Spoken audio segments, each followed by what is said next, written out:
Thank you very much. It is really a pleasure to be here.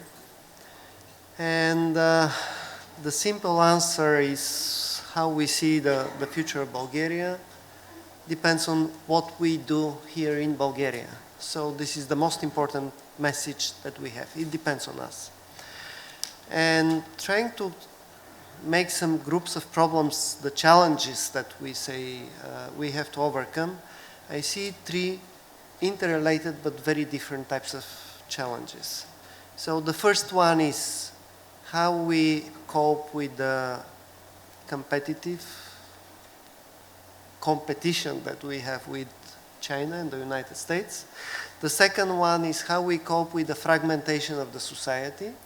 And the third one is how, as part of the region and Europe in general, we succeed to solve the attempts to change the international order into something that is completely different from what we had in the last 70 years.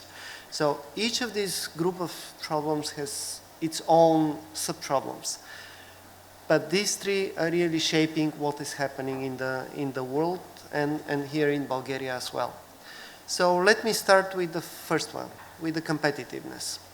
So for many years, southeast of Europe, especially Bulgaria, was considered as how to say, the weakest member of this family. And in the last years, if we look, we had progress in several aspects. Let's start with the IT sector. That is really something that we all recognize. Something that is not very well recognized yet, but there is a significant increase in the scientific output production in the last 5 years in Bulgaria. So measured by the standard international measures. But also at the same time we have, and also the Institute of Insight that was mentioned before, but at the same time we have our weaknesses that we have to face and to try to resolve. So one of them is the quality of education. So if we don't solve this problem, then the future is gloom. And the second one is how we make the transition, except for the IT sector, between science, startups, innovation, startups, acceleration, and so on and so forth. So this is a specific weakness, and I'll probably leave this to the people that are more familiar with this topic themselves. So these are the two things that should be above the power struggle of the different parties, where we need a common vision. And as I announced many times in the last months, I'm ready to work with whoever is the leading party or coalition to resolve the problems that we have in this area. About the fragmentation of the society. So there are internal and external reasons for this. The internal one is the inequality and the different access to basic elements of the civil society, such as good education. Now we discuss about the digital world, but unfortunately in Bulgaria we should mention also the access to clean water and some other things that is a shame to have problems like that today.